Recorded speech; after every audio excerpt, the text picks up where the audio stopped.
In today's economy, more people than ever are looking to buy and sell businesses. But how do you do it? Welcome to the Deal Board, presented by Transworld Business Advisors. Straight talk about real deals and real people. Listen to stories, interviews, and expert advice to help your business sale, merger, or acquisition process. Now, here are your business exit experts, Andy and Jessica. Welcome to the Deal Board, everyone. And today we're doing something new. We're releasing a new series called Everything You Need to Know About Buying a Business. So, Andy, we've been doing these podcasts for almost 2 years, just a little over a year and a half now. We've got a lot of content for buyers, right? We have a lot of content, and especially these days, we think it's a buyer's market. We've talked about it on previous podcasts. We are coming out of the COVID crisis or in the middle of it, and we think the marketplace is set for people to buy businesses and for businesses to buy businesses. We've talked about it over and over again, and people have been asking us, we have 80-something episodes out there, and they're like, where do we find the information? Well, we're going to put it all in one place for you. Right, Jess? Right. So over the course of the next few episodes of this series, there's going to be a part 1, part 2, part 3, probably a part 4 or 5 too. But we're going to combine about 10 to 15 different episodes, take the best of the interviews that we've done and put it in one place for anyone that's interested in buying a business to reference. And we're going to talk about all kinds of different topics. Yeah, everybody loves a series, right? So we're going to talk about how to grow through acquisition. We're going to talk about the basics of buying a business. We're going to talk about some financing options. I mean, there's a lot to go over, and the result of what's happened post-COVID. Yeah, we're going to talk about the economic conditions, what opportunities lie now. We're going to talk about demographic conditions when we're talking about baby boomers. And then we're also going to get deep into the weeds with deals. You know, we're going to talk about not just growth through acquisition, but how to flip a business. What do distressed business sales look like? And, you know, even some information about franchises, and then even dive into financing, which is everyone's biggest question. Yeah, and we have some great direct entrepreneurial interviews that you're going to love. I mean, I would re-listen to these and I was like loving it. I'm like, oh, this is such good information for right now. Yeah, it's funny. And there is going to be some stuff like if you're listening to this in 2020, it's going to be very appropriate, current events going on. But even if you've bookmarked this and let's fast forward to the future and it's 2021 or 2022, there's some great advice here that's not dependent on a certain market condition. Yeah, this is timeless. Yeah, it's totally timeless. And we do reference some trends that are going on right now because as we're sitting here today, we're still amidst the COVID crisis, a lot of uncertainty. But fast forward, there's still going to be some great advice, great resources and tactics. But what I'd say is bookmark, if you haven't subscribed already to our podcast, make sure you subscribe and bookmark this series. If you subscribe, it'll automatically download to your phone. So the next few episodes will all be about buying businesses. Yeah, and you can go to the dealboardpodcast.com and you could go to Apple and leave us a nice review. There's a lot of places that you can consume this and bookmark it, put it on your headphones and learn. I mean, there's so much to learn and we're going to give you the information direct right now. All right. Well, we'll jump right into it. But if you have any questions, please visit us at thedealboardpodcast.com. Submit your questions. We can answer them via email or in a future episode. All right, let's get started. Transworld Business Advisors is the world's largest business brokerage and mergers and acquisitions firm with over 500 brokers in nearly 200 offices worldwide. Transworld's team handles thousands of business sales every year. To be connected with a qualified business broker or learn more about the buying and selling process, visit tworld.com/the deal board or call 888-719-9098. Hi, everybody. Welcome to our first live podcast. As you can see, we're still working out some details, but we're super appreciative of all of the people that are joining us here today. If you don't know us, my name is Jessica Fiakovich, and I'm here with Andy Cagnetta. We are the co-hosts of The Deal Board. The Deal Board is a podcast that talks all things about buying and selling businesses. And if you're not a listener, you can subscribe at any of your favorite podcasting apps, but also on the dealboardpodcast.com. We release new episodes every other Wednesday. And we have at least 80, or we're about to release our 80th episode. And we have covered many, many subjects. And we've talked about buying and selling businesses in different industries. We've had interviews with individual entrepreneurs. And out of those 80 episodes, except for maybe the last two, we never imagined we'd be in a place like this, right? 2 months ago. No, and even, I mean, we do have 2 episodes that we talk about COVID and the stimulus. I don't think Andy and I ever thought it would get to this point. And it's affected a lot of businesses across the country and the world. But really today, we wanted to talk and pivot a little bit about opportunities that it's creating. And really, there's a huge opportunity for buying a business. And for some of you out there, that might be like counterintuitive, like, why would I buy a business in such an uncertain time? But today's episode, we're going to talk about why now is the perfect time to buy a business. Yeah, and why now is because we've been here before. We've seen this play before in the economy. Certainly not maybe at the extent or the severity or maybe the V shape that this be, but we've talked before about we've been here through 9/11, the dot-com crash. We've been here through the economic downturn. Individually, areas of the United States and the world have been through this. Through natural disasters. So we've been through these kind of times before, and what we always see is that the government and people are making moves to stimulate the economy. And what happens is that everybody will look back at this time and said, I should have bought now. Yeah, there you can read lots of articles that some of the best companies, some of the wealthiest individuals are made during downturns, during recessions, during depressions. I don't know how many of the Fortune 500s were made during a depression or recession, but it's a big percentage of them. So today we're going to cover a brief overview about how buying a business works. If you haven't listened to our episodes before, then we're going to go through why now is a good time to buy a business. That's going to take about 25 minutes total. And then we're going to open it up to Q&A from the audience. So if you're participating with us on our Zoom webinar right now, there's a Q&A button in your footer. And you can submit a question at any time that pops into your head when we're going through things. And we're going to cover those questions at the end. Yep. And so let's dive right in. Let's talk about buying a business. I mean, so buying a business, when we talk to business buyers, the first thing you have to do is commit. You have to understand that this is a process. It's not an easy process. If it was easy, everybody'd be doing it.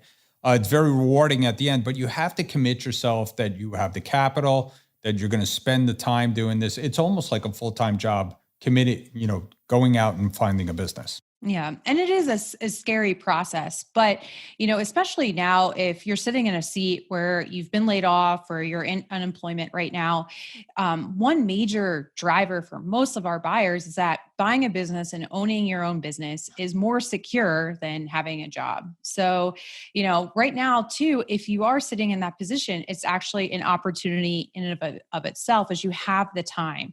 So just a brief overview about how buying a business works. There are businesses listed for sale. We get that question a lot. Like, you can actually buy a small business? Yes, you can buy a small business. We've sold businesses from, Andy, what's our smallest deal? Probably like $5,000. Yeah, literally $5,000 to, 50 million. Yeah. So you can buy a business of any size. And if you go back, you can listen. Two of our really good and well-requested podcast episodes are about valuation. And we dive deep into that. So we won't cover it here. But all businesses are priced as a multiple of earnings. And it's actually not that much. It's about 2 times as the average. So once you find a business that you buy, you negotiate the deal. And then what's the next step, Andy? Well, you have to negotiate the deal, and you have to get it under contract and then do due diligence. You have to understand whether the representations of what the seller and perhaps the broker, and hopefully you're working through a broker intermediary to help you with that. So you're going to have to get your team together. And one of the members of that team is a CPA and an attorney. Right. So through that due diligence process, you'll work with your team. It's basically like an inspection process. You get to verify anything that the seller's broker or that the seller has represented about the business to make sure you're comfortable with the deal. And then once the deal's done, everything closes and there's a training and transition period. So, you have this like little short-term marriage with the seller of operating the business together for a number of weeks or months. So you're not just left out in the cold. You do have somebody to hold your hand through the first few months. Yeah, and I would imagine that in these times, sellers might be, one of the good things about, and I don't want to jump right into why this is a good time to buy, but one of the good things is that sellers may be extra motivated at this point in the economy. Yeah. So actually, let's jump into why now is a good time. Andy, what are some of the reasons? Let's start with the first reason you think now is a good time to buy a business. If you're trying to time yourself in buying a business, and you're looking at paying a multiple of earnings, usually those earnings are what's going to happen in the future. Well, the future is somewhat uncertain right now. And, while a lot of people are predicting that we're going to have like a V recovery, we base the valuation based on past earnings. Well, past earnings are not indicative of what's going to happen in the future. So sellers may be in a position where they're going to be much more amenable to a lower price. Right. And oftentimes I've heard, Andy, you've talked about this. There's not a whole lot of buyer's markets in the history of business brokerage.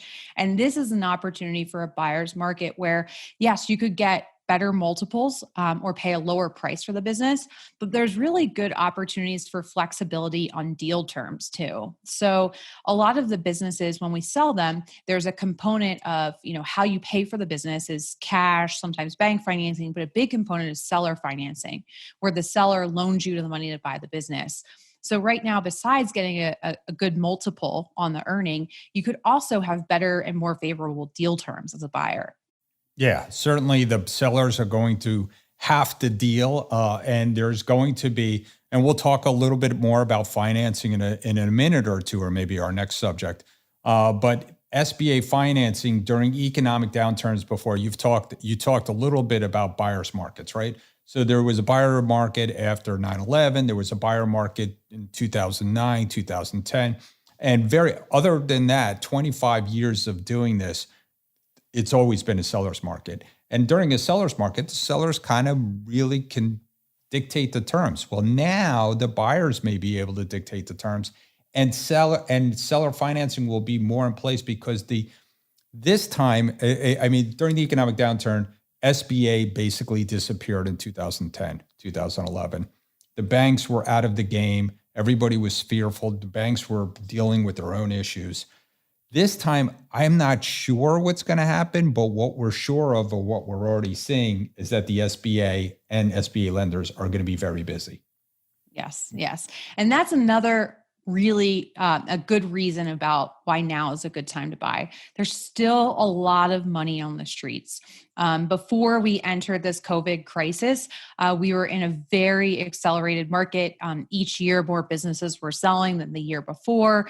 The banks were very anxious to lend, and we really haven't seen that change. Yes, they're busy, right? They're processing these payroll protection loans or the PPP loans, and they're very busy.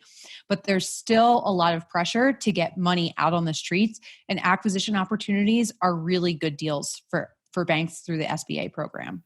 Yeah, and we're seeing that the one thing's for sure, the government wants to inject money into the system, and one of the ways they're injecting money is obviously through the SBA. Two ways: the PPP, the Payroll Protection Program, and the EIDL program, the Economic Injury Disaster Loans.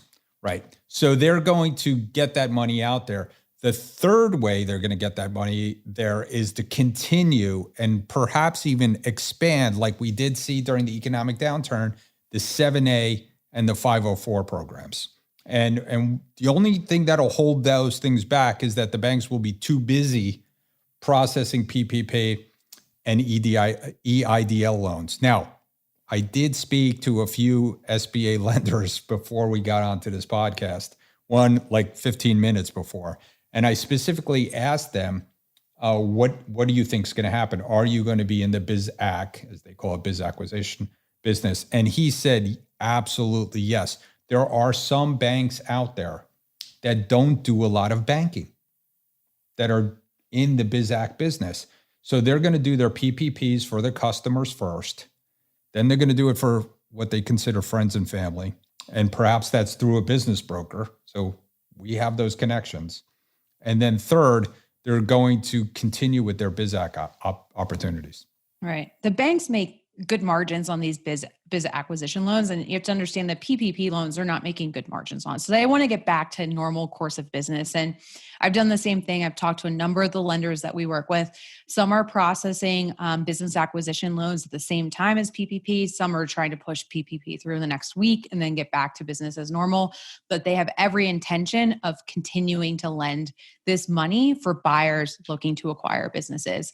And another way that's really interesting that the government has pushed through in the stimulus program and why now is a good time is the SBA is waiving all payments on 7A, microloans, and 504 SBA loans for any loan that's generated before now and September 27th of 2020. Yeah, this is an amazing opportunity. We happen to have like a small pizza parlor that I've through a friend of a friend that we have for sale. His business, by the way, is up 40% month over month from last year. He thinks he's going to top out about 60% up this year. And his SBA loan that he had when he bought the business 2 or 3 years ago is now being waived for the next 6 months. So he's in heaven. And on top of that, the SBA, it's not waived, excuse me. It's being paid.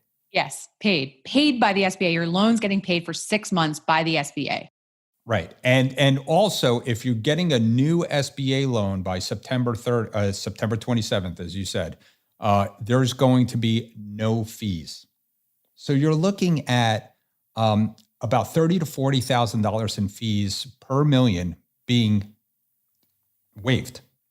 And that's amazing. I mean, these uncharted times. I mean, right. And on top of that, we have the interest rates at an all-time low too, which affect what interest rate you're going to pay on these SBA loans. So really, and I said this to a couple of the buyers that are looking, I've never seen a better time for getting capital out and for these loans. I mean, you're looking at 6 months. We always talk about there's a learning curve when you buy a business, right? So you've got a learning curve of say 3 to 6 months, depending on the business. And think about as a buyer now in that situation, you don't have to pay for the business during the learning curve. It's getting paid by the SBA. And you may be in better shape capital-wise than the seller. So you've got a bunch of sellers, and we've said this before, are there bad businesses or bad business owners?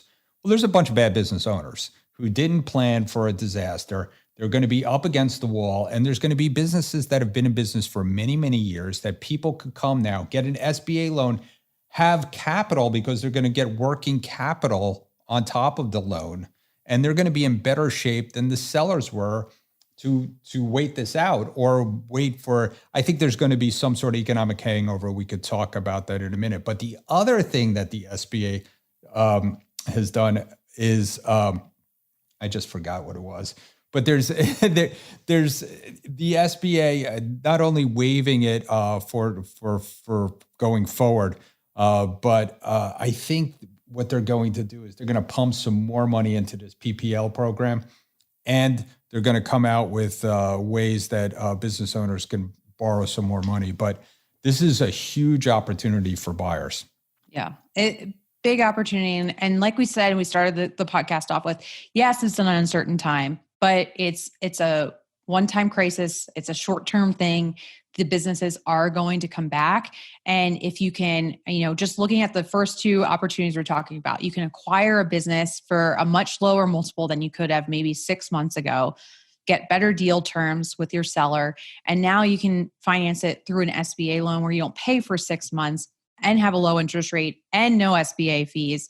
I mean, that alone is really stacking up, but there's still other opportunities too.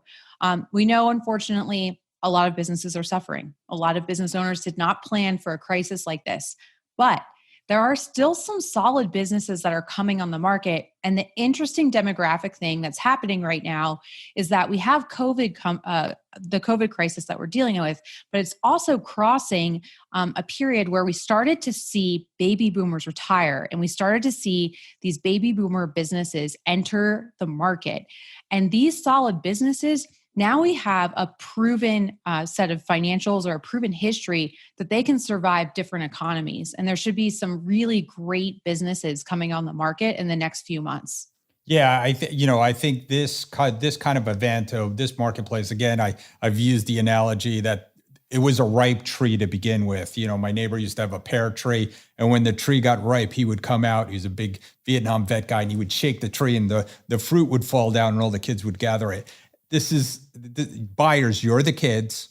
The tree and the fruit are the baby boomers who have hung on too long, and this COVID crisis is shaking them, and they're scared, and they're done, and they want to retire. And maybe they're going to sit home and want to see their grandkids or move to that island or get that house up in Asheville finally full time, North Carolina or Montana, wherever they're going. And worldwide, this is worldwide, that they're going to think, hey, it's time for me to retire. So I think that's it. And again, if you're worried about banking, there's some questions about banking that people are asking. During 2010 and 2011, again, SBA was out for the most part. And you know what else was out? Home equity, because the home value had plummeted. Guess what's happening this time?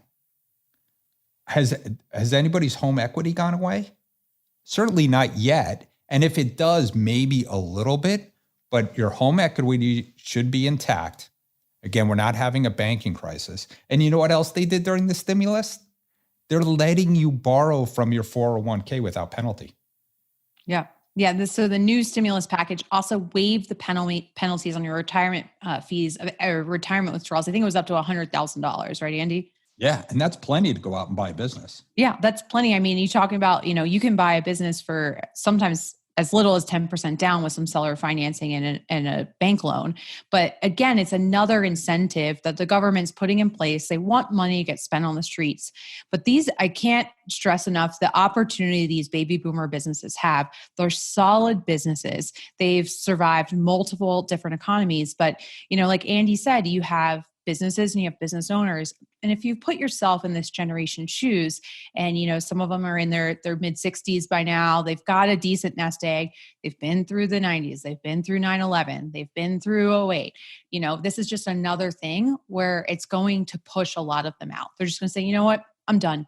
It's time. It's time. And I'm going to move on.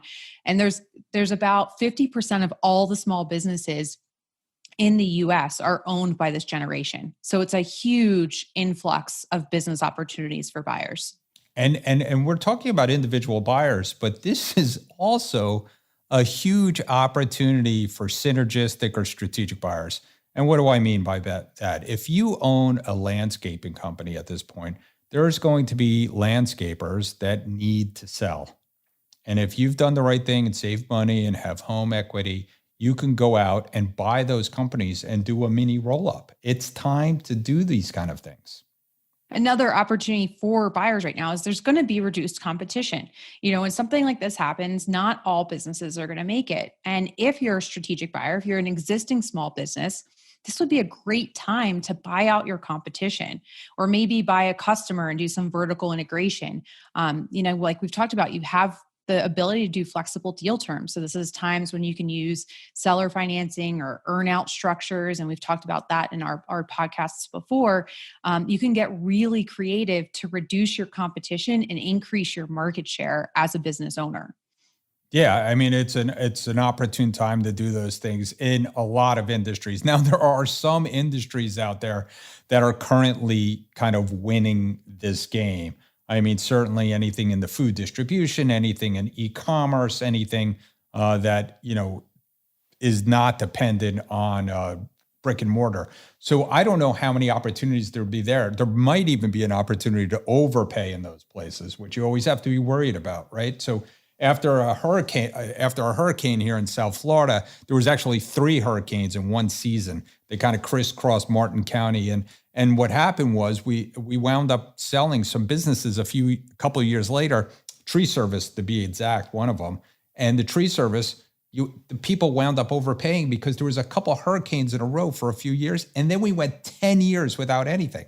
And these poor tree services really didn't get that revenue that was recognized. So you have to be careful not to buy something that is experiencing perhaps a huge increase, like my pizza parlor in New Haven, because the other places have closed around them. And now he's, one of the only stores open. I'm not quite sure. You might not want to pay top dollar for that, but he's still willing to sell. So. Yeah, which is also a good reason why if you're buying a business, it's important to have a team of advisors. They can, especially a business broker can pull comp information for you and tell you what's a normal multiple range that businesses like that sell for. In Colorado, we've a very similar thing. We have lots of hailstorms and actually tornadoes if you're on the Kansas side of the state. And so roofing companies did really well for a few years. We had tons of hail. And then last year we didn't have a lot of hail. So this is just like another phenomenon. And you do have to be careful. We've seen a big uptick in janitorial and commercial cleaning services have seen a big uptick of providing additional cleaning services to their clients or government contracts. But just dig into it a little bit further. There are some industries that could ask for a higher price. But if you go armed in with a good team and good background on what businesses in that industry and that size typically sell for, you can still negotiate a fair deal, I would say, in most of the time. Yeah, I agree. Again, the other silver lining in this thing is that there will be commercial real estate space, right? So there's going to be businesses that fail, and there's going to be perhaps a glut. Certainly, they've been building lots of commercial real estate space over the last 10 years.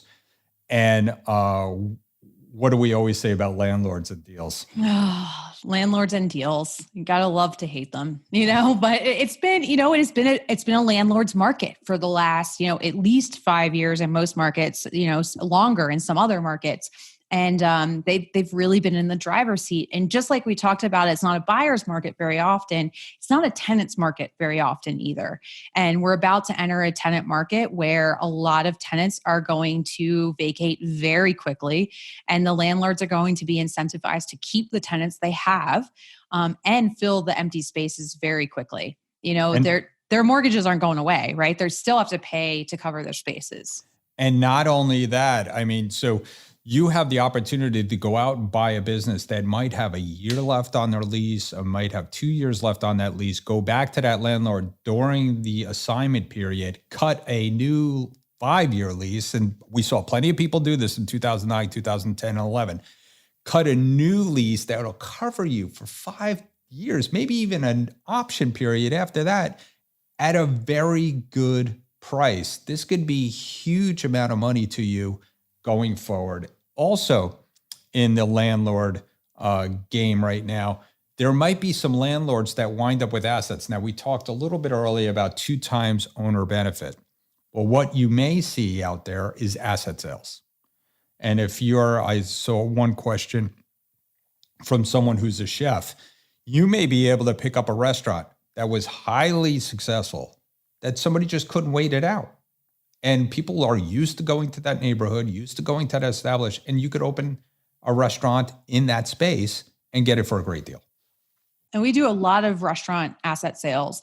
And I think there's going to be even better deals. But we've seen restaurants where people put hundreds of thousands of dollars into the build out and they don't make it, and we'll sell them for $50,000, $70,000. And I think you're going to see a lot more opportunity specifically in that space. So Andy, before we jump to questions, is there anything else, any other silver linings or really big benefits for buyers right now? Well, I just, uncertainty is good. I hate to say that, and listen, there's certainly plenty of bad news out there in the world as far as the medical world. But as business owners and as small business people, it is our job to go out there and have the small business economy be ready for all those people who are working so hard in the medical world, to have places for them to go enjoy and shop and get ourselves back. So that's kind of our job. I see that as our job. And as a buyer, listen, it's time to have guts. So the last thing I'll say is it's an opportunity for people who want to take risk. And to buy a business is taking risk. And your accountant and a lawyer are probably not going to back you on taking risk. And my brother is an attorney, and and he's right now, we're working on a small business disaster loan for my other brother who's in the construction industry. And me and my other brother are like, yep, we're going to get the loan. We're going to do that. And my brother's like, oh, I don't think we should do that. I'm like, no, we have to. I mean, so my brother often says to me, he says, I wouldn't do that if I were you. And I'm like, but you're not me. So you have to take business risk. And it's an opportunity. It's an opportune time, like you said earlier. How many huge companies were built during the economic downturn? This is your opportunity to get in. How many times we said, oh, if we only bought Berkshire Hathaway when it was just beginning. Oh, if I only bought that commercial real estate or that oceanfront property during the economic downturn. Here's your time. It's here. The beauty about this time is that the guts of the economy, the foundation of the economy is still very good. So we're not looking in like 2008 when we're like, we have no idea when this is going to end.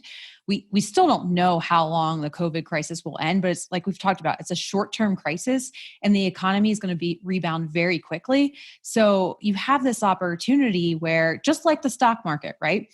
Disney's at the lowest it's been all year. So you get a chance to come in, buy Disney, and the stock market's going to tick back up pretty quickly before we hit another recession, which is probably still another few years away. I don't know. Not an economic expert. Who knows?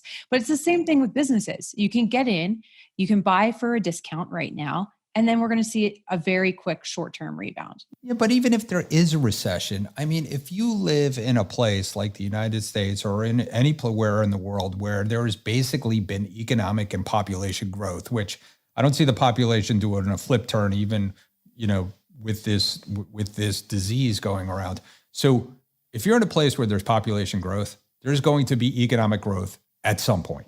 You just have to pick and choose and, be smart about the risk you're taking. Hey, Jessica, you know what time it is? Money time? Almost. It's time for listing of the week.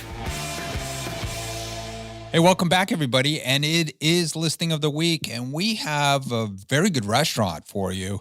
We have Chip Redmond from Transworld Business Advisors of Central Florida.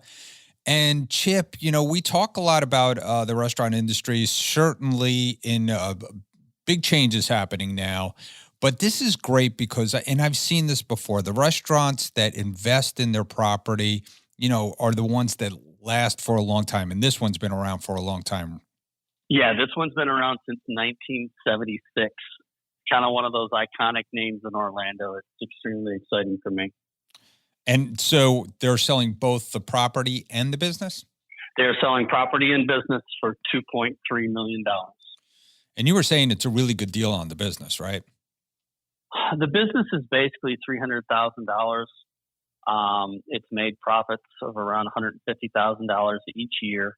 It's just an amazing little fine dining, kind of one of those iconic Orlando locations. And the property is for sale. So give us a little bit about the property. How many seats? The property is just 1.5 acres.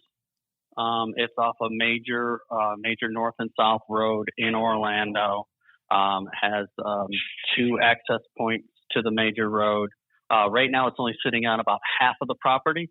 And the other half is being used as just kind of a vacant lot and overflow parking for a couple businesses in the area. Wow. So this could be good for a national franchise. This could be good for a developer. This could be good for a lot of different people, a lot of different buyers.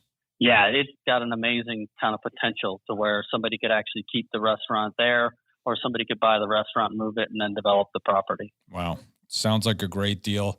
Chip, what's the best way to get in touch with you if someone wanted to learn more? The best way to call me is on my cell phone at 321-299-6867, or you can email me at chrisredmond@tworld.com. Great job, Chip. We will hopefully get this sold. This is a great one. Thanks, Andy. I appreciate you giving me some time. Okay, you've made the decision to buy a business. You see the return on it. You're ready to jump in, but how do you minimize the risk that something bad is going to happen, or, the first year is going to be rocky? So we're going to go through 11 different ways of how you can minimize that risk today and give you some examples. And hopefully you can take some things away that you can implement if you're looking to buy a business now, or if you're kind of sitting on the sidelines waiting to decide. Maybe this will give you some more information and make you feel more empowered to move forward with that decision. Yeah. And so I'll kick it off.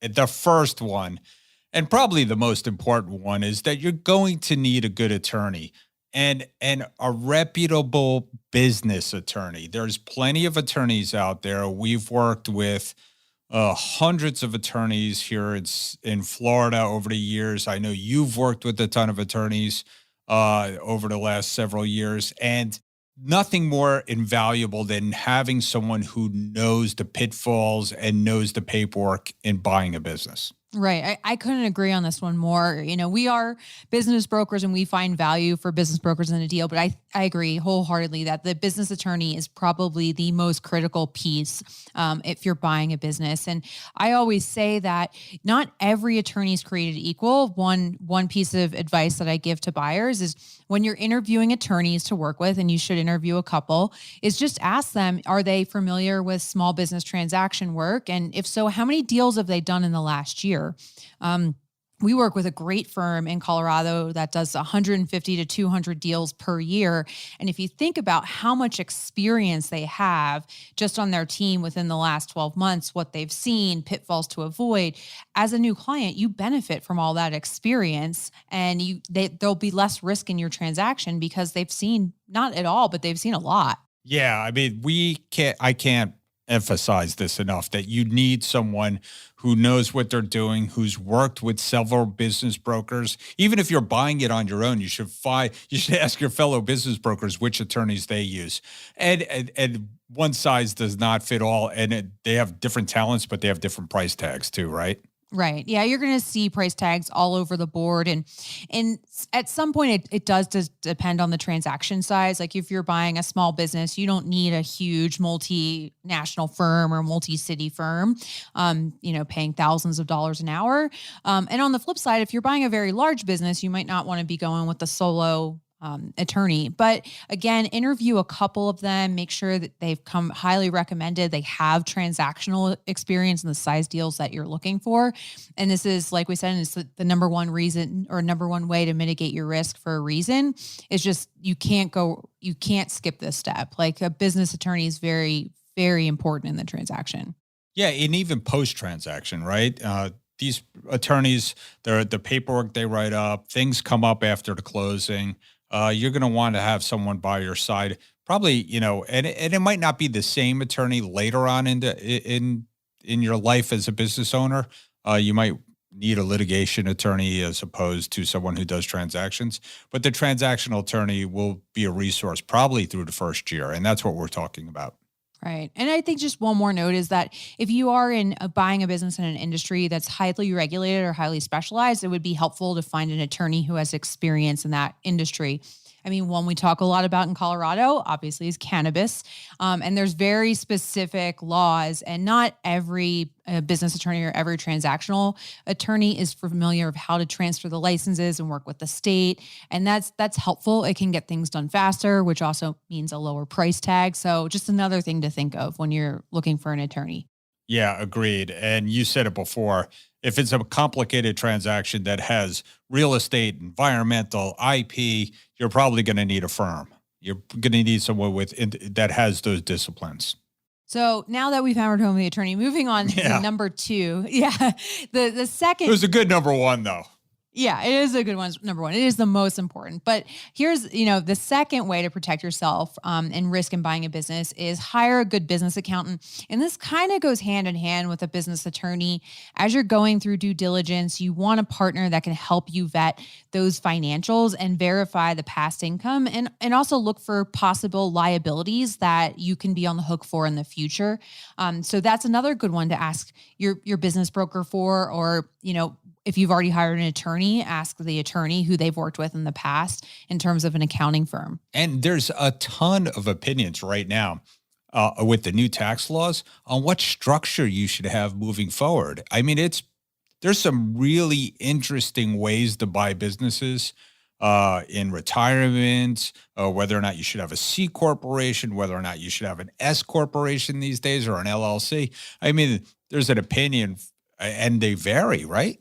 Right. All over the board. And I think I've seen some really good accounting firms will kind of actually give you examples of, if you structured the transaction this way, this is what the taxes are going to look like. And here's a second option. So accountants, again, with transactional experience that have worked in buy sell before, can really help you vet what's going to be the best way for you. And also, again, really help through that due diligence process. If it's your first time buying a business, we're going to talk a little bit about doing your homework, but you're not going to know everything, and you're not going to know everything to look for and how to look for it. So good accounting partner can help you through that financial due diligence. Yeah, and a good accountant is going to be invaluable moving forward as well. You need to keep good books and records. And one of the things you got to watch out for is when you buy the business, right? So if you buy a business January through April 15th, or you buy a business or you're looking to buy a business in, say, August through October, you might find that your accountants are pretty busy. Yeah, exactly. And again, that goes back to looking at multiple different accounting. And you could look at small firms and big firms. And if you're in one of those busy times, sometimes going to a big firm that has multiple departments, so you're removed from the tax preparation process, and your accountant has a little bit more time to pay attention to your deal. Yep. All good. So that you mentioned our third thing that is a great thing to have or do to minimize risk is do your homework. I mean, we have the internet these days. I mean, when I first started here 25 years ago and had more hair, we didn't have the internet. So you could do so much research on an industry, on a business, on a local community online these days. Right. And I think we've talked about it in our flippers episode, which I think was number 17 or 18, that there are buyers that successfully buy a business that they don't have industry experience in. They might bring a special talent or skill like marketing to a new industry and be able to amplify that business and grow it. But you do need to do your homework about the industry you're getting into. I think the internet's a great way to do it. There's industry associations almost for every industry in every state. And most of those associations will let you come to a meeting or a conference as kind of a guest, sometimes for free even. And that's a really great way to do homework. There's online courses, you can research competitors' websites, but really doing your homework and knowing what you're getting into. What are the big opportunities in the industry you're buying into? And also, what are the challenges that you're going to be facing? Yeah, the only warning I have for people is don't have paralysis by analysis. I mean, you don't want to go too far. I mean, but there's plenty of ways to figure out if something's about to change. So it's great advice. What's the next one? The next one is sock some money away. And this one's really important too. And we see actually the buyers that think of this do really well down the road. But when we're talking about socking money away, we're talking about having excess working capital beyond the purchase price to help you post-purchase. So if you think about this, you're not just going to need capital for the purchase price of the business, but you're going to need some cash in reserves for your first 6 months or a year in business, especially, and we've seen this done a couple times. A big mistake is if you're buying a business that has slow receivables, or they're working with like government contracts, and your typical turn on your AR is going to be 90 days, you're going to need some excess working capital for the first 3, 6, 12 months. Yeah. And especially if you buy something that's seasonal. I mean, down here in Florida or up there in Denver, we have some seasons, right? Where tourism is high or the cities are busy, and you got to watch out for seasonality in a business. So, and everyone, even me, I've done it before. When I bought Transworld, I underestimated how much money I would need personally to live beyond the business. So forget the business needing more working capital. You always underestimate what you're kind of going through personally. So, listen, going long on your credit cards is something of a tale that everybody loves to tell and beat their chest, but it's not fun. So, and the SBA does a good job of giving people working capital, don't they?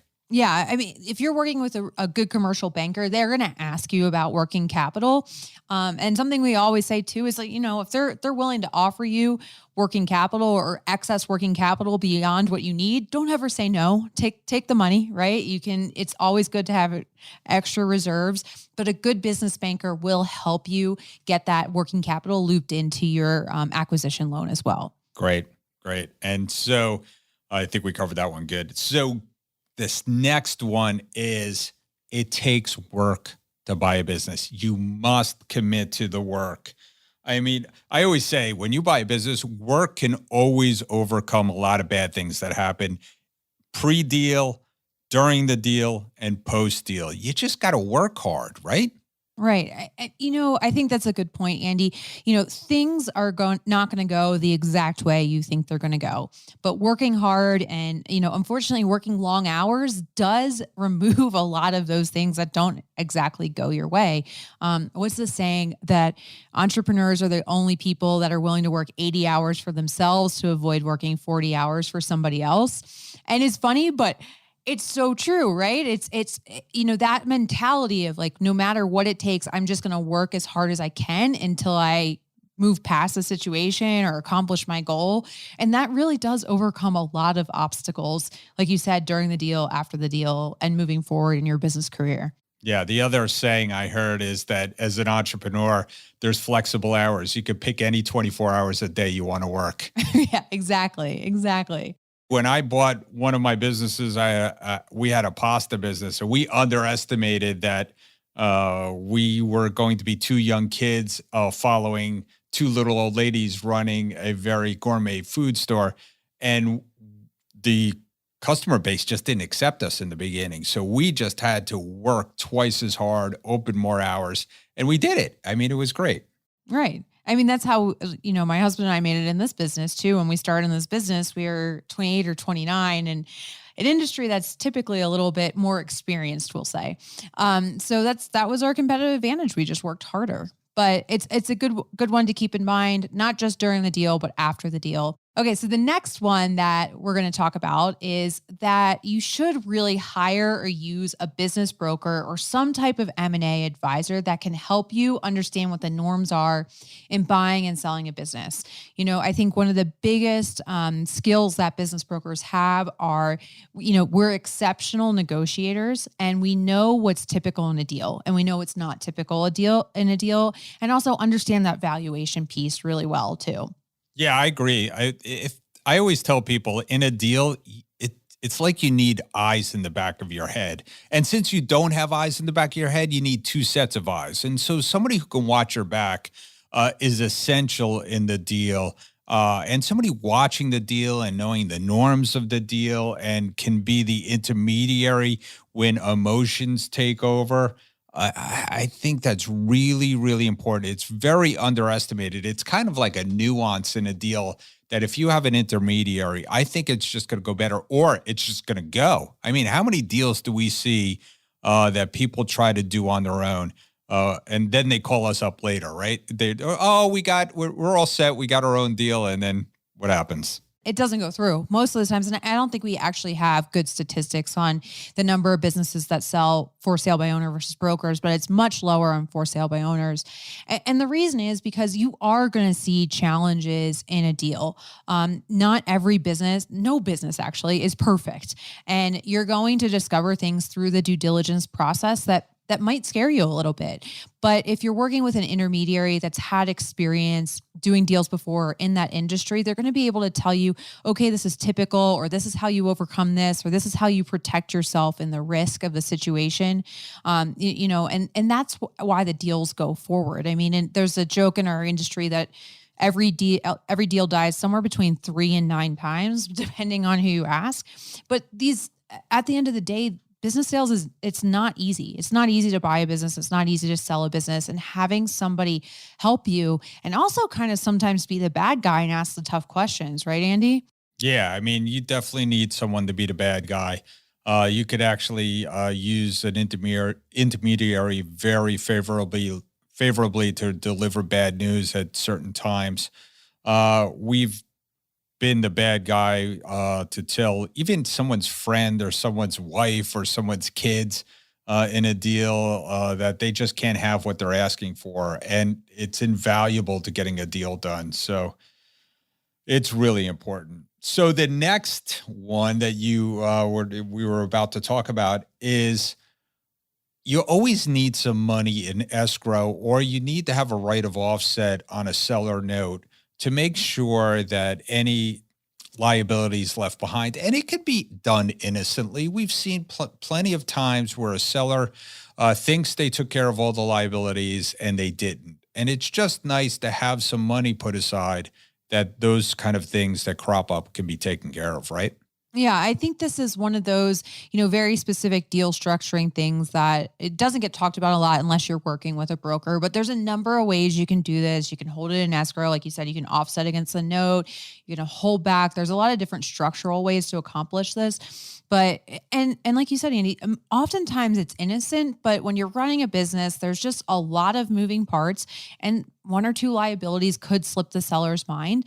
And instead of having to chase them down and figure out who pays what and how to get it cleared up, you just take that money back from the escrow to pay it off or offset it through the seller note. Yeah, and you're just going to want to make sure that your attorney writes it up properly. Back to number one, that you have the right attorney that knows how to do this. And number two, beware. Most attorneys or escrow firms don't like to hold money post-closing. They really don't like it. So they probably won't do it, but you could certainly ask. Yeah. Or they'll do it for a short period of time. But I think what we're talking about here is a longer period of time.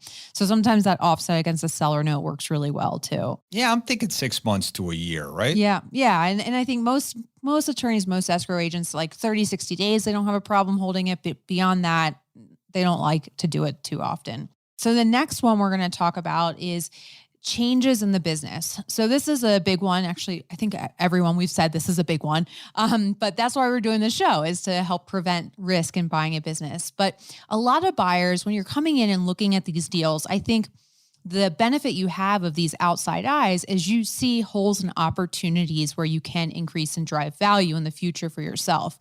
But really, you don't want to change anything in the business for at least 6 months. Look at the first 6 months as a learning period where you go in, you learn the business, you observe, you get to know the people. Just consistency is really key in that first 6 months. Yeah, I've seen people do this over and over again, where they change something that they didn't think was material or going to, that they thought was going to build the business even more, and it just ruins the business, and they have to scramble to try to put it back in place. I can think of an embroiderer who is doing these beautiful embroidery sweatshirts and T-shirts that they sell up at, the Colorado, these big design things for resorts. And then, the person gets in there and they go out and get a big Fortune 500 companies, stitch per inch, basically T-shirts or work shirts, and small little margins, but millions of dollars. They got this deal, and it just killed the business because they couldn't do the high margin things that they were doing. So people do this all the time, and we were so frustrated. I want to pull my hair out, or I did. Yeah, we had a friend of mine bought a business from us, and it was in the construction industry, and what they were really good at is they had a great sales force. So, he came in, looked at the numbers and said, oh, well, if the commission rates were a little bit lower, I'd save X amount on the margin.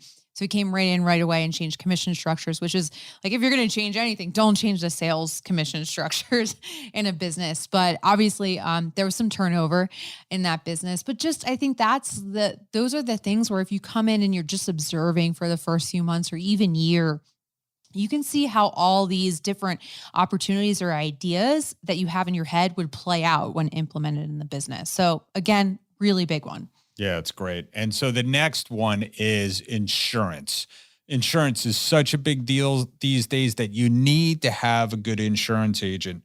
So when you're going in there, make sure that they know their stuff in your industry. And it's truly become a specialized industry these days where people know their niche really well, can save you a bunch of money, but also can save you can rescue you when you need it, right? Right. And we actually, if you haven't listened to the episode, we just did an episode about insurance related to business sales. It was about 3 episodes ago. And one of the guests we had on talked about just that. He was a specialist in the construction industry. And, construction has a lot different risks than a typical business has, like other industries. Everyone has their own nuances. And again, it's really critical nowadays, unfortunately, especially in the US. We're looking at more litigation probably than ever. So having those insurance policies really protect you from the risk of going out of business in some regards. And I wouldn't also trust that what the seller had in place when you purchased the business is necessarily what you're going to need moving forward. One of the other things we talked about in the insurance episode is that if you make any changes to your business, hiring people, adding services, adding locations, it all affects your insurance policies. Absolutely. So you definitely need a good insurance agent. Don't skimp. The business you're taking over is probably underinsured. I mean, sellers, like you said, they make expansion, they do expansion plans, and they implement new sales, all the things that would change the way that they should be covered. So you should really look at that. Right. And again, that's, I think, episode 57 is about 3 back if you want to check that one out. The next way to mitigate risk that we're talking about is you should be buying a business with good systems in place. So you should be seeking out businesses that have solid intangibles. So it could be, either a brand or long-term customers or software or CRM, just something that has like a really good foundation so that you don't have to worry about building that foundational process. You can scale it as a buyer. And there's a lot of different ways to do this in buying a business, right, Andy? Yeah, there's a lot of ways. You could buy a franchise. I mean, franchises are historically less risky than other businesses. If you're a first-time buyer, you might want to consider a franchise because they give you the system, they give you the training, they have a brand. So those are great ways to mitigate risk. But the other thing is, I just have a rule. I just love businesses that have been around for a long time. I mean, think about a business that's been around 10, 20 years. I mean, people hate change. Hate change, don't they? Yeah. They really don't like change.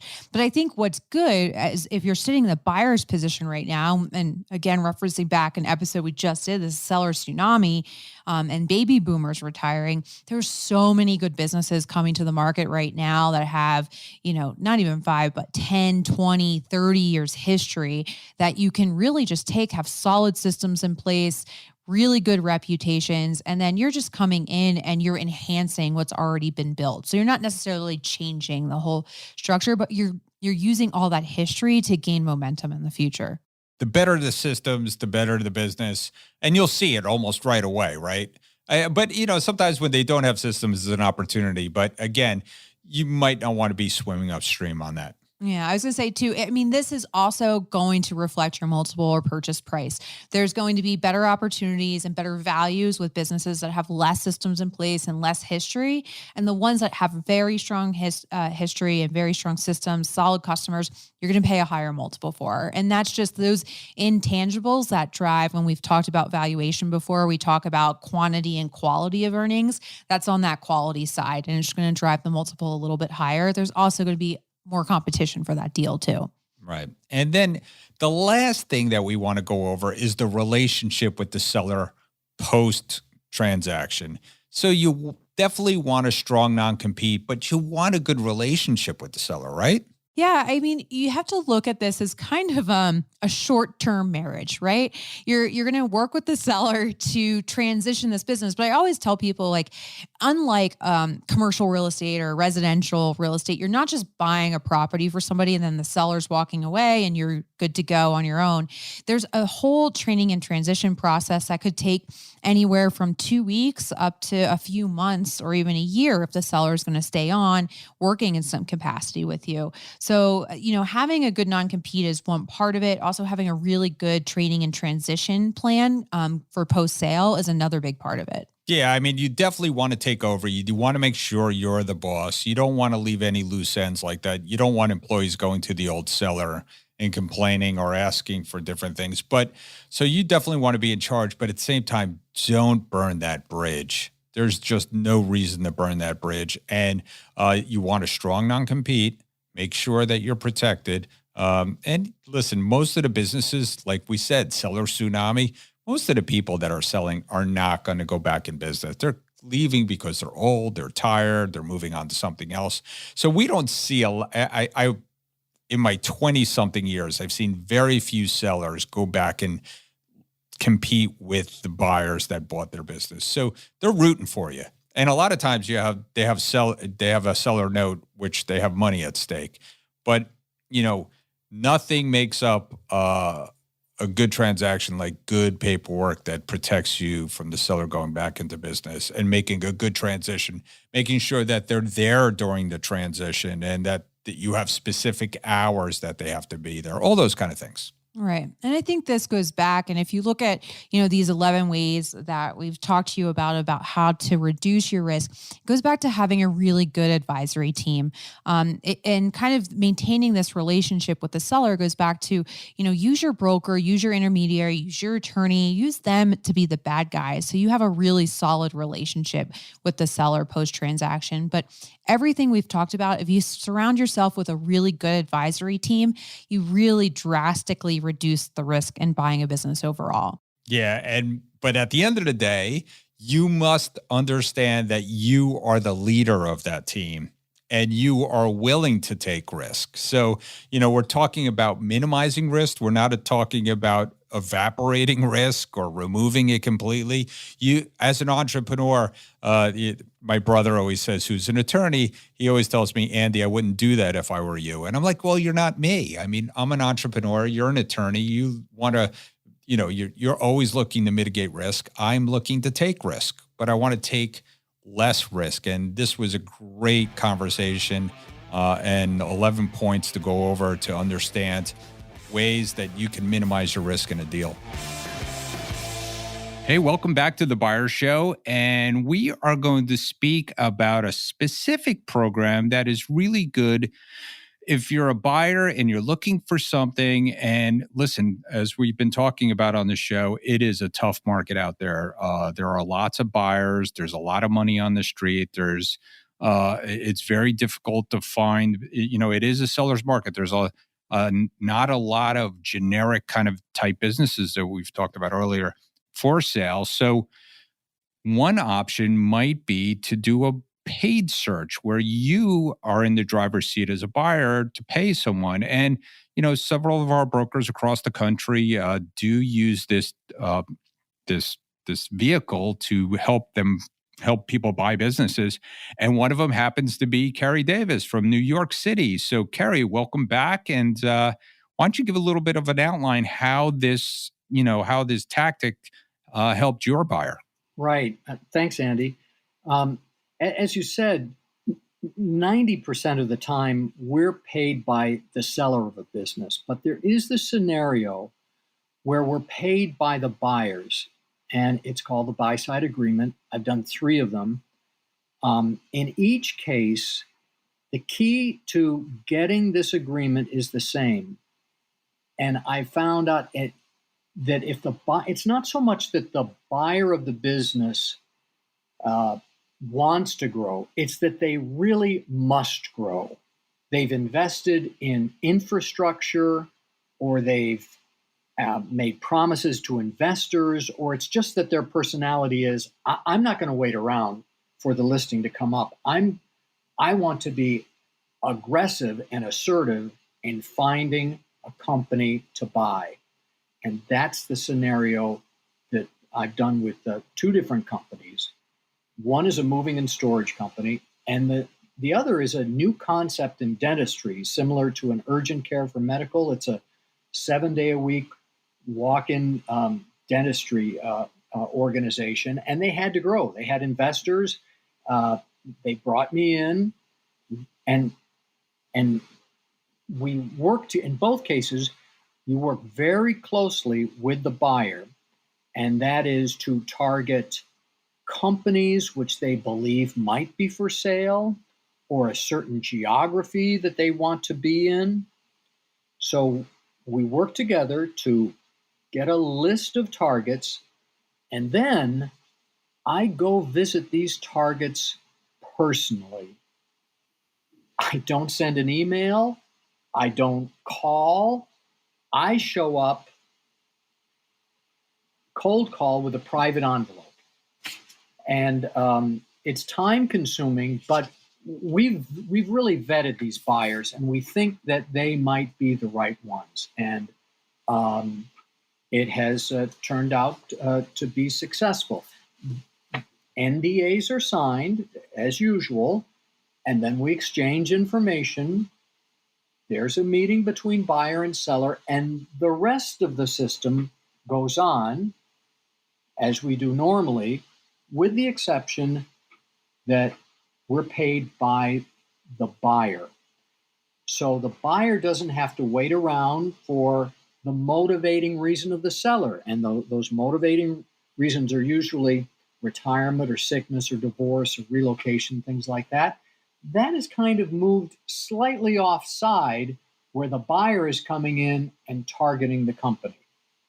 Doesn't mean they're going to pay a premium, but in some cases they will pay more because they have targeted this particular company. Yeah, well, I think that's a great way for buyers who are very focused, obviously, of what they want. And, it's a great service for them to be able to go and, for them to wait for the, one of the major Ds, death, divorce, dissolution of partnership, all the things that kind of motivate people.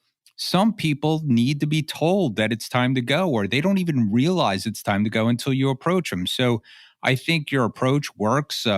There are several ways you could do that, but the key is two things. Number one, that the buyer pays the commission. And at the end of the day, the deal pays the commission. So whether it's the buyer or the seller, it's usually baked into the deal. Second of all, we can approach the sellers and say to the sellers, hey, this is your opportunity to sell and you don't have to pay a commission. And that's really a powerful thing. You bet. So I'm glad it was successful 3 times for you. And it's a great service that you provide. And especially in a dog-eat-dog world like Manhattan and the 5 boroughs, it's a very competitive field up there. So great job, Carey. Thanks for coming on and explaining it. Thank you. Dan Dubell, Transworld Business Advisors of Bel Air. And my advice for buyers is to always respect the seller in the process. They'll be more willing to work with you on price.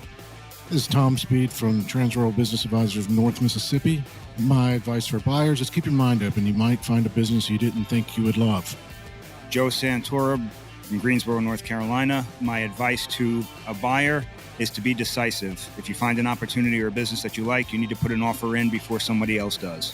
Again, Jeremy O'Gorman from Manly, Sydney, Australia. My advice to buyers is to make sure you've done a lot of research on the industry that you're interested in. Be prepared and make sure that you know what the industry involves. Barry Johns, Transworld Business Advisors, Columbia West. My advice to buyers is to do your research on markets, understand what your financial capabilities are before you come to the table. John Roman, Atlanta, Georgia. The best advice for the buyer is to have someone to help you through this process. It's extremely difficult and complicated, and it can stop at any time. So have a business broker helping you to buy the business that you want. Al Fiakovich, Denver, Colorado. For a buyer advice, it's sign the NDA, really follow the broker's process, give them the financial info, pick up your phone, answer the questions. Hi, this is Chris Cantwell, broker with Transworld Business Advisors, Rocky Mountain. My advice for buyers is to have a great advisory team. Find a broker that you trust to help you find a business. Have an attorney who's a deal maker and who's done business acquisitions. And the same thing for a CPA and anybody else that you want to bring on your team. Involve people that have done acquisitions. Jennifer Fox from Transworld Business Advisors in Boston. My advice to a buyer would be understand your expectations and what is important to you. Is it location? Do you need a business that is 15 miles away? Is it a specific industry?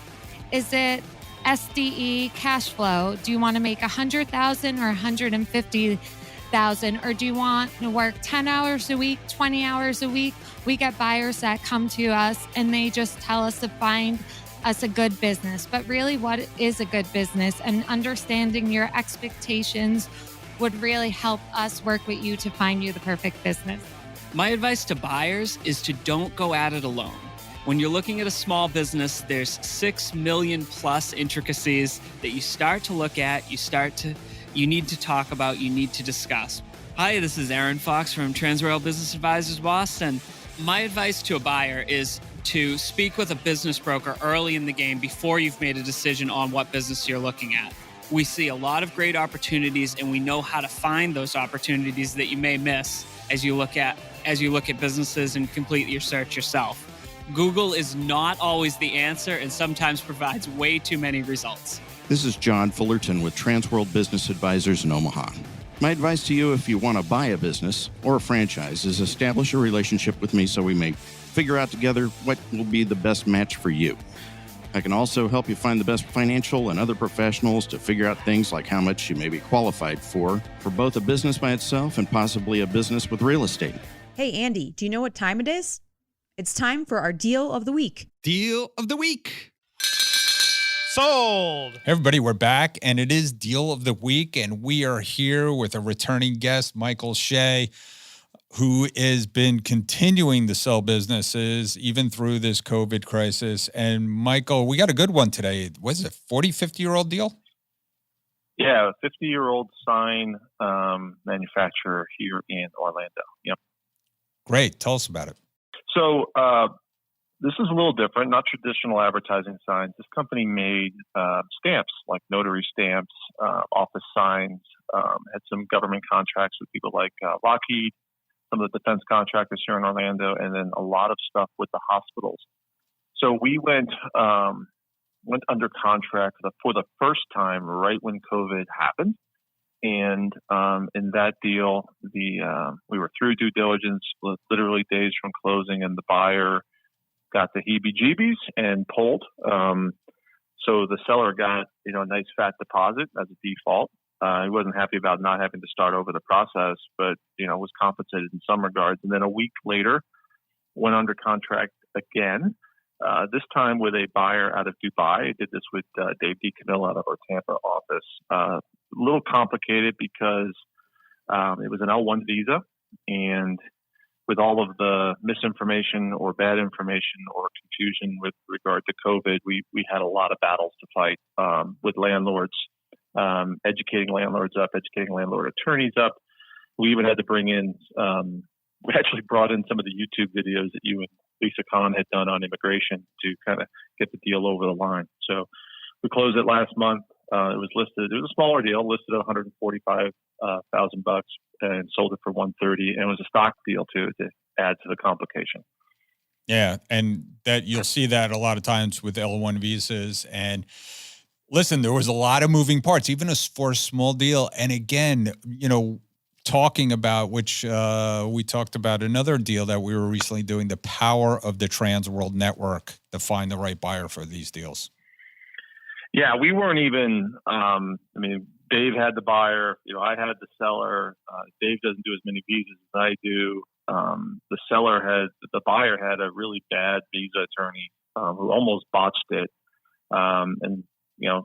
Fortunately there was a conference call, a Zoom call, where I was able to jump into the call and use the video Lisa had done with regard to immigration and, to kind of overcome what some of the perceptions were.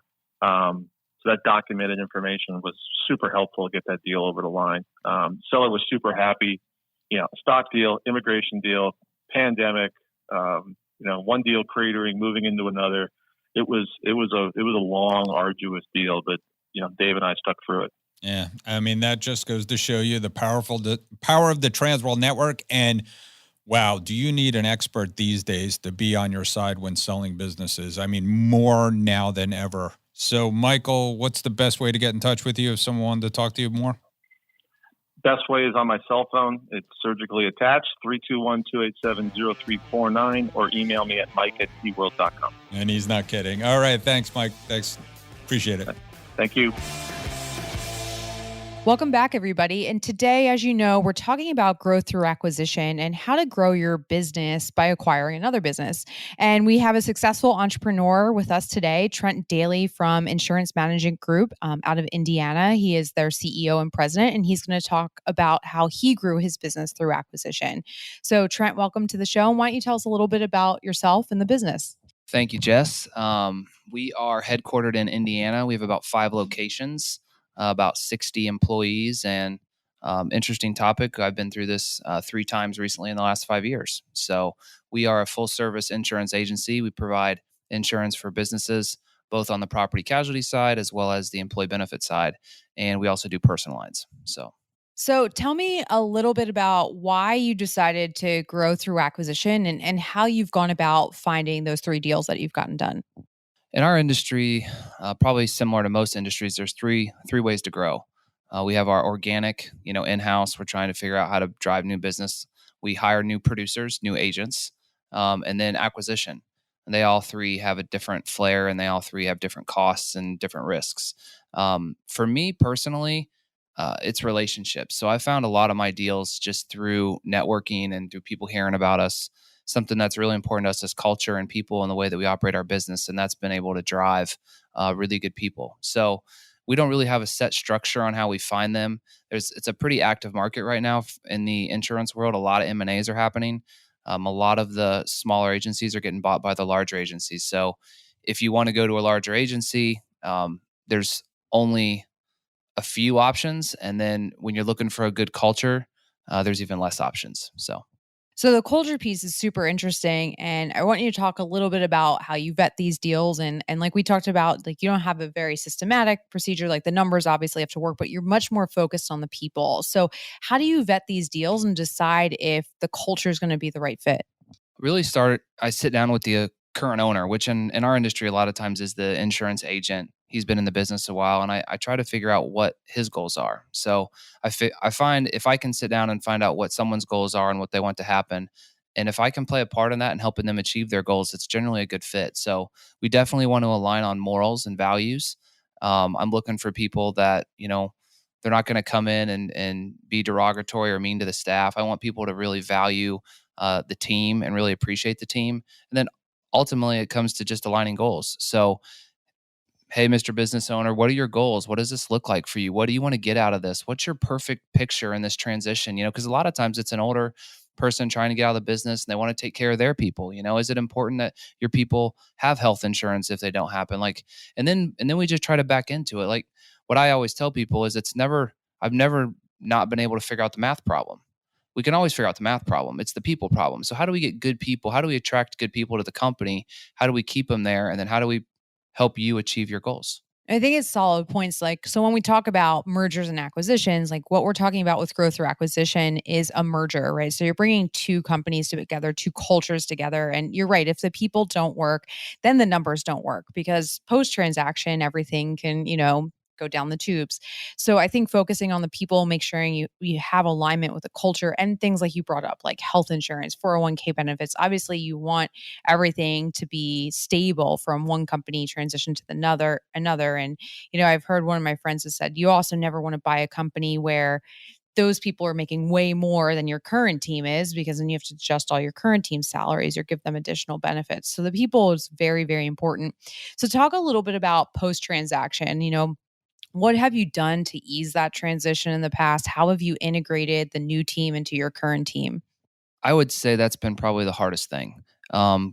We just did an acquisition that we brought on 7 people and 2 of them were owners. And so we got to know them very well.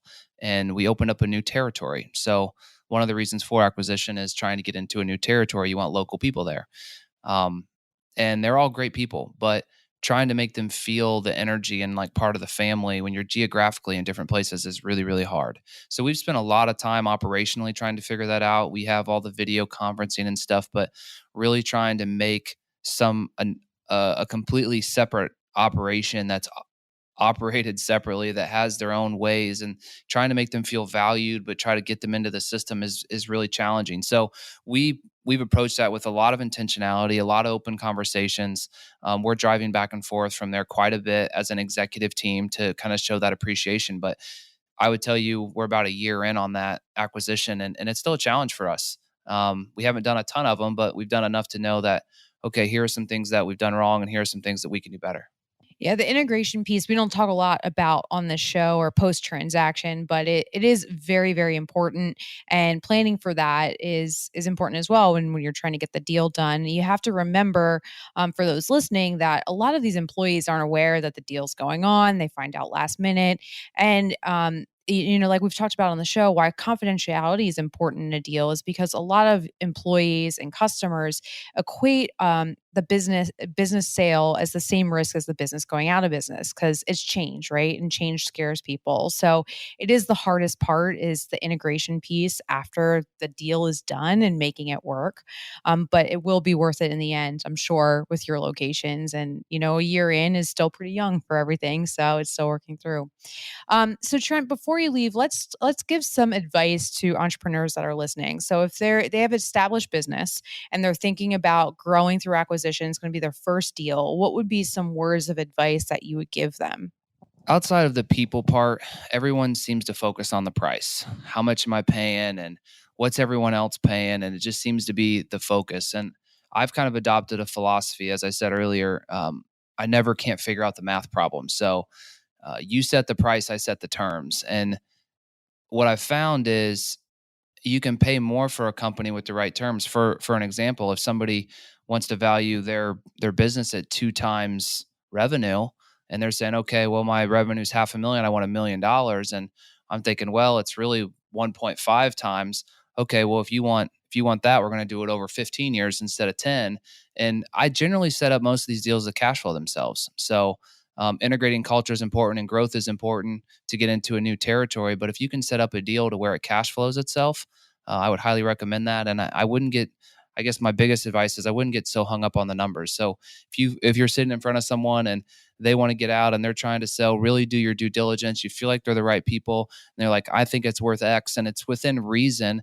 Just adjust the terms, extend the note, figure out a way to it where it's not really costing you any money. And as we all know, cash flow is more important than profitability or anything else.